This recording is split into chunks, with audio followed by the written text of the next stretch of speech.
souvenir, c'est vomi.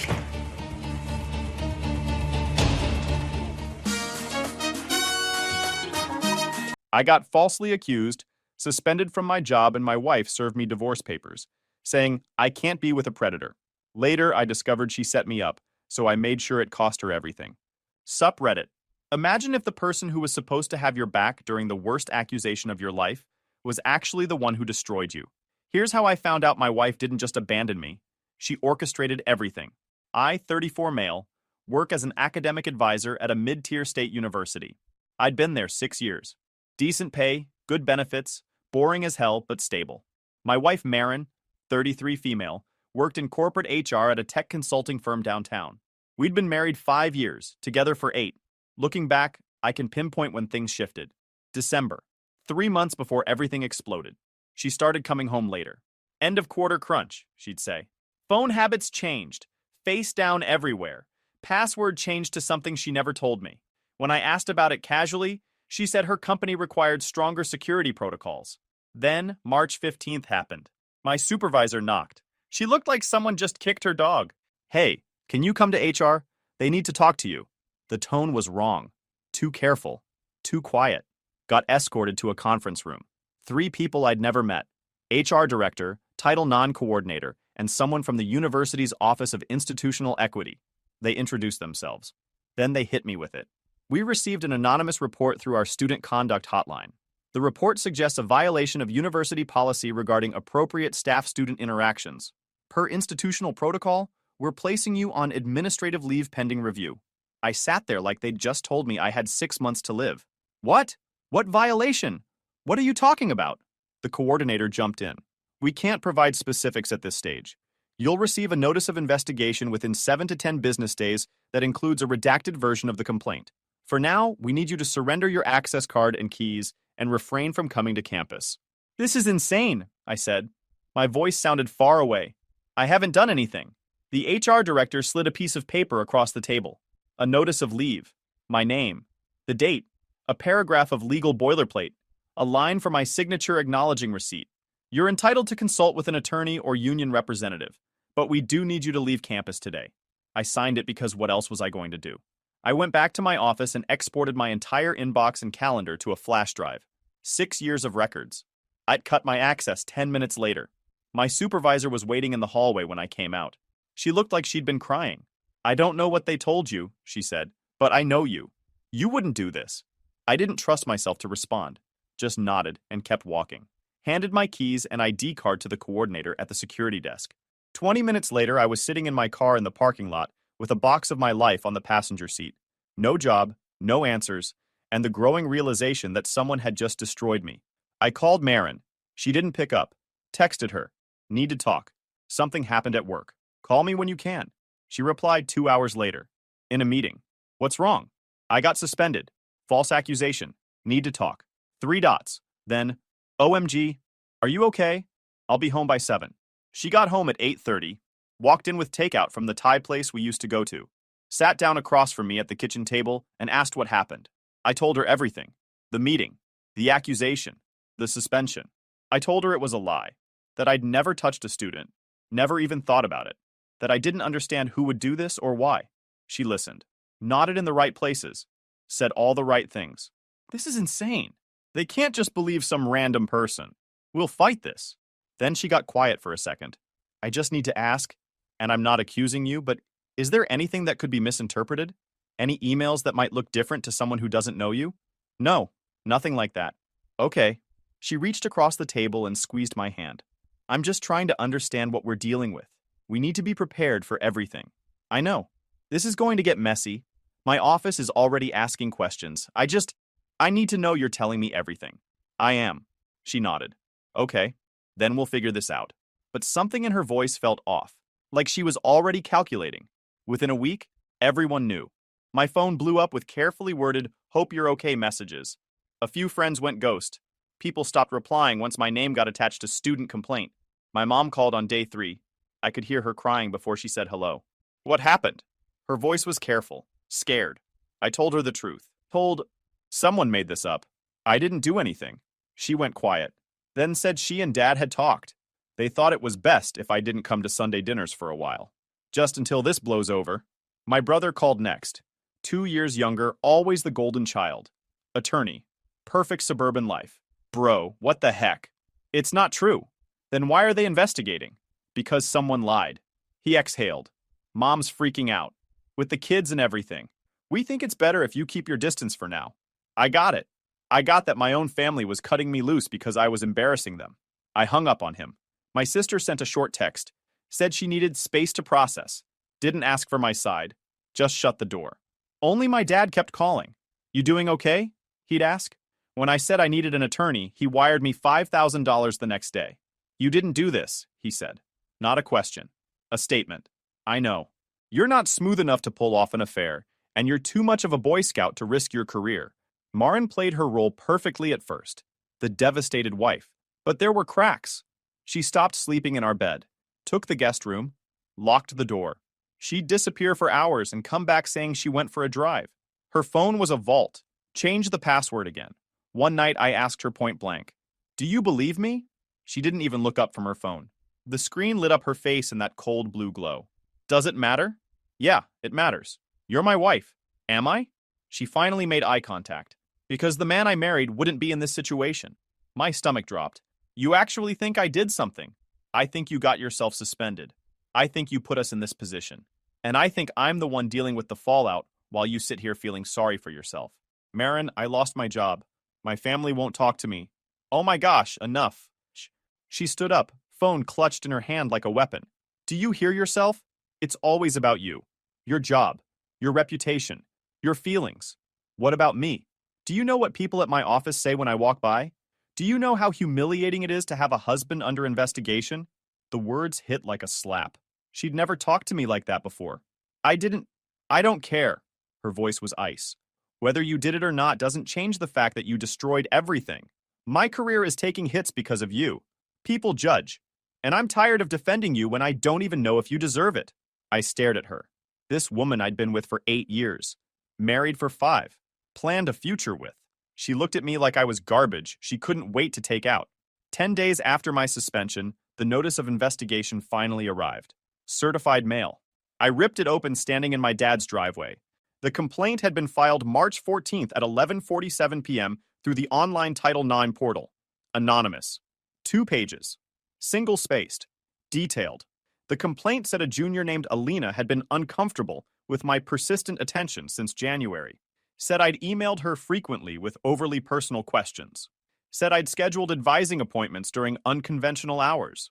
Said I'd suggested meeting off campus to discuss her academic future. Said another student had witnessed me being overly familiar with Alina in my office.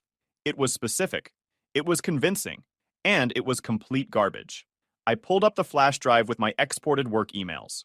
Searched for Alina's name. Found exactly 11 emails between us spanning 2 semesters. January 14th. Alina asking about credit transfer from community college. My response. 2 paragraphs explaining the process and linking the transfer equivalency database. No frequent emails, no personal questions. Nothing even remotely inappropriate. Next, I pulled my exported Outlook calendar. Found Alina's appointments, January 18th at 2 p.m. and February 8th at 10 a.m., both during my posted advising hours. Both logged in the student system where anyone could see them. Both during the day with other people in the hallway and my door half open because that's how I always did appointments. Credit card statements showed nothing social, nothing off campus. The complaint was fiction, but it was detailed fiction. Whoever wrote it knew enough about my job to make it sound plausible. They knew university terminology. They knew how Title IX investigations work. They knew exactly what to say to trigger an immediate suspension. Maren knew all of this. She'd heard me talk about my job for 6 years. Advising hours, appointment protocols, the kinds of complaints that got people suspended. She worked in HR. She understood investigations, documentation, risk management. She'd told me once about a case at her company where they fired a manager for harassment based on an anonymous tip. Told me how they couldn't take chances even when the evidence was thin. She'd literally given me the playbook. And I hadn't realized she was teaching herself how to use it against me. 3 months into my suspension, after barely speaking to me, I came home to find her sitting at the kitchen table with some guy in an expensive suit, briefcase open, papers spread out like they owned the place. The sound of a pen clicking. He was tapping it against his legal pad, probably timing how long it would take me to process what I was seeing. She didn't even flinch when I walked in. Didn't look surprised or guilty or anything. She'd been waiting for me. "This is my attorney," she said. The guy stood up, hand extended. I didn't take it. Marin slid a stack of papers across the table toward me. Didn't say anything else. Just sat there with her arms crossed, jaw set. I looked down. Petition for dissolution of marriage printed across the top in bold letters. "You're divorcing me." "Yes." Her attorney cleared his throat. "We've scheduled a mediation meeting at a neutral location next week to discuss practical next steps. This is a standard no-fault dissolution. Given the ongoing investigation and the need for legal and residential clarity, my client believes this is the appropriate course of action. You're divorcing me 3 months after I got suspended." I looked at Marin, ignoring him completely. She leaned back in her chair. "I can't do this anymore. We've been living like strangers. This situation, it's not sustainable." "What situation? You mean me being falsely accused?" "I mean us. This whole thing made me realize we've been broken for a while. I need to protect myself." "Protect yourself from what?" "I didn't do anything. It doesn't matter what you did or didn't do. What matters is what everyone thinks happened. My job is at risk. My reputation. I can't go down with you just because we're married." I felt like I'd been punched. "So you're bailing." "I'm making a practical decision. This isn't about emotions. It's about survival." She said it so calmly, like she was explaining a business strategy. "I talked to a therapist. She helped me see that I need to prioritize my own well-being." "A therapist?" "Yes. She helped me see that staying with you isn't healthy, that I deserve better than being dragged down by your mistakes." "My mistakes? Someone filed a false complaint against me." She looked at me then, really looked at me, and her expression shifted, colder. "You still don't get it. It doesn't matter if it's true. You're toxic now, professionally, socially, and I'm not going to let you take me with you." Her attorney shifted uncomfortably. "The mediation meeting is scheduled for next Tuesday at 2 p.m. You'll receive the location details via email. We recommend you have representation present." I saw where this was going. She'd already set the narrative. Controlling, unhealthy, unsafe. One call to the cops saying she felt threatened, and I'd be the one in cuffs. Didn't matter what actually happened. Didn't matter that I'd never touched her. All that mattered was the story she'd tell, and she knew I knew it. "Fine," I said. My hands were shaking. I shoved them in my pocket so she wouldn't see. Her attorney slid a single sheet across the table. "This just confirms you received the petition, not the terms, just service." I grabbed a pen from the counter and signed. Proof they got me to touch the trap. That's all it was. My name on a line saying they'd successfully delivered the papers that were about to gut my life. Marin took the paper, glanced at it, and handed it to her attorney without a word.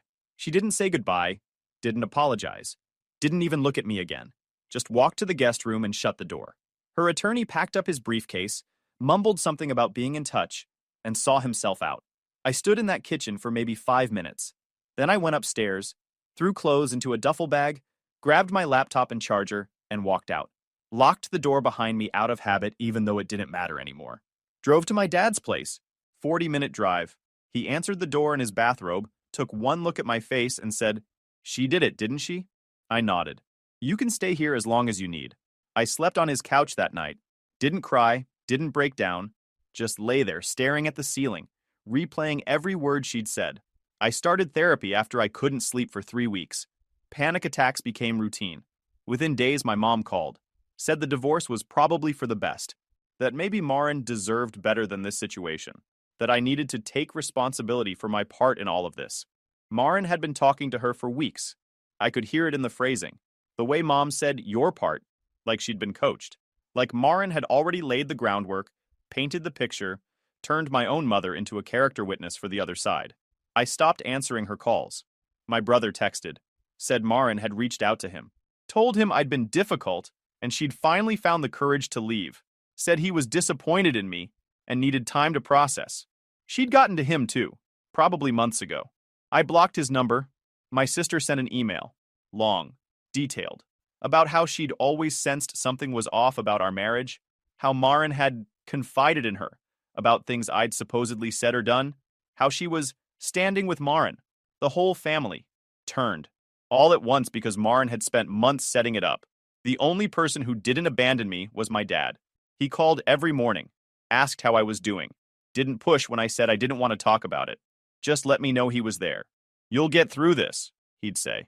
I didn't believe him, but I appreciated him saying it anyway. I rented a crappy one-bedroom apartment near the highway. It was depressing as hell. It was also all I could afford. Spent my days applying to jobs I'd never get because a search of my name now returned academic advisor suspended pending investigation. Even places that claimed they didn't do background checks would ghost me after the phone interview. I burned through savings, sat in that awful apartment, and asked myself one question on repeat. Who benefits from destroying me? The answer was obvious. Marin. Think about it. If I'm seen as an abuser, or even just professionally inappropriate, she gets the moral high ground in the divorce. Judges eat that up, especially in family court. She walks away looking like the victim who escaped a bad situation. I look like the bad guy who got what he deserved. And she gets favorable terms. Maybe even more than 50-50 if she plays it right. Spousal support, the townhouse, everything. But how the heck do I prove it? I called my attorney. Told him I wanted to subpoena Marin's phone records as part of the divorce discovery. He said that was aggressive, and the judge might not allow it without cause. What if I think she filed the complaint? I asked. Can you prove it? Not yet. Then you're asking for a fishing expedition. Judges hate that. Look, she filed for divorce 3 months after I got suspended. She's calling me controlling and emotionally abusive. She's setting up a narrative. Her credibility is on the table. I need to know what she's hiding. He was quiet for a second. Then, I'll file the motion, but don't get your hopes up. It took 2 hearings and a lot of back and forth before the judge finally granted limited scope. Marin's attorney fought it hard, claimed it was invasive and irrelevant, but my attorney argued that her abuse allegations made her credibility and pattern of behavior directly relevant to the divorce. The judge approved call and text logs only, no message content, for a limited date range. I'm allowing this narrowly, the judge said. Call logs and metadata from March 1st through March 31st. Nothing more unless you show cause for expansion. 2 weeks later, I finally had the records. I spread them out on my card table and started digging. I became the kind of guy who saves PDFs like they're ammo. March 12th, 3 days before I got called into HR. Marin sent 14 texts to a number I didn't recognize. I Googled it. Nothing. Ran it through a reverse lookup service. Nothing. My attorney subpoenaed the subscriber information. It took another 3 weeks to get anything useful. Finally got it. Keaton. Same company as Marin. Same department. I looked him up on LinkedIn. Senior HR business partner. Specialization, employee relations and compliance. The guy who handled investigations and wrote up termination reports. The guy who'd know exactly how to draft a Title IX complaint. I kept digging. The pattern was clear. March 13th, 6 texts. March 14th, 11 texts ending at 11:52 p.m., 5 minutes after the complaint was filed at 11:47 p.m. March 15th, 9 texts starting at 10:30 a.m., 15 minutes before I got called into HR at 10:45 a.m. The timeline was damning, but I needed more. My attorney filed a motion for expanded discovery. We had enough to show a suspicious pattern. The judge allowed us to request Marin's work login metadata, just portal access logs, nothing internal, for the same date range. Her employer fought back with privacy objections. 2 rounds of motions. Finally, the judge narrowed it to public-facing university portal access only and forced them to comply. Found that she'd accessed the university's public website on March 10th, specifically the Title IX reporting portal. Spent 11 minutes on the page. Enough time to read the instructions and figure out how to file anonymously. She didn't file from her work computer, she's not that dumb, but she researched it, probably took screenshots, maybe sent them to Keaton. I went back to the apartment I used to share with Marin, technically still my house until the divorce finalized. She wasn't home. I'd texted her first to make sure. Went into the guest room where she'd been sleeping, looked around for anything she might have left behind. Found an old iPad in the nightstand drawer, the one we used to use for recipes and looking up random stuff. Hadn't thought about it in months. It was a shared household device. We'd both set it up years ago and both had accounts on it. Stayed logged in forever because nobody re-auths on a couch device. I turned it on. Still worked. Still had both our profiles. I called my attorney first. If I find something on a shared device that we both own and I'm logged into with my own credentials, is that admissible? He hesitated. This could go sideways fast. If you access her private account or break any passwords, this becomes a criminal problem. But if it's truly shared and you're using your own login, document everything. Take photos. Preserve the evidence properly. And for the love of everything, don't touch anything you're not supposed to. I logged in under my own account and checked the shared notes app we used to use for grocery lists. Opened notes. Scrolled through grocery lists and to-do reminders. Then I noticed the iCloud photo backup was also shared. Opened photos. Sorted by date. March 14th. Found a screenshot. Timestamp. 11:35 p.m. It was a screenshot of the Title IX portal instructions. The page that explained how to file an anonymous complaint, what information to include, how to make it detailed enough to trigger an investigation. Then another screenshot. Timestamp. 11:38 p.m. This one showed a notes draft. Title. Draft. Review. The text matched parts of the complaint I'd received. Not word for word, but close. Same structure, same phrasing, same fabricated details about late office hours, and overly familiar emails. At the bottom of the note, check with D about wording on the off-campus meeting part. Make sure it sounds specific but not too specific. D. Keaton. My hands were shaking. I took photos with my phone, photographed the iPad screen, sent them to myself, sent them to my attorney. Emailed them to 3 different email addresses just to be sure. My attorney had me meet him at his office that afternoon with the iPad. He took photos himself, printed them, had me sign an affidavit documenting exactly how I'd accessed the device, and got it notarized that same day. We had her. My attorney filed for expanded discovery in May, requested Marin's work emails and workplace messaging for March 1st through March 31st, specifically communications with Keaton. Her attorney lost his mind, filed an objection claiming it was overly broad, harassing, and a violation of privacy. We went before the judge. Family court. Older guy who looked like he'd seen every dirty divorce trick in the book and wasn't impressed by any of them. Marin's attorney made his case. Said I was on a fishing expedition. Said I was weaponizing the legal process to harass his client. Said there was no evidence linking Marin to any misconduct and I was just throwing allegations around because I was bitter about the divorce. My attorney stood up, pulled out the phone records, showed the judge the timeline. March 12th, 14 texts to Keaton. March 13th, 6 texts. March 14th, 11 texts, with the last one sent 5 minutes after the complaint was filed. March 15th, 9 texts, including one sent 15 minutes before I was called into HR. Then he showed the iPad screenshots.